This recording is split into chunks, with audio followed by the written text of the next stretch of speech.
أعوذ بالله من الشيطان الرجيم. بسم الله الرحمن الرحيم.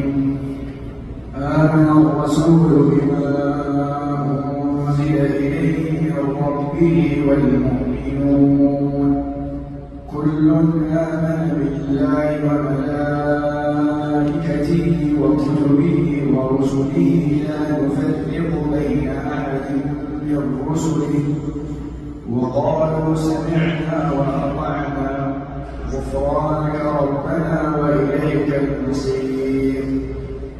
لا يكلف الله نفسا إلا وسعها لها ما كسبت وعليها ما اكتسبت ربنا لا تؤاخذنا إن نسينا أو أخطأنا ربنا ولا تحمل علينا إصرا كما حملته على الذين من قبلنا ربنا ولا تحملنا ما لا طاقة لنا به واعف عنا واغفر لنا وارحمنا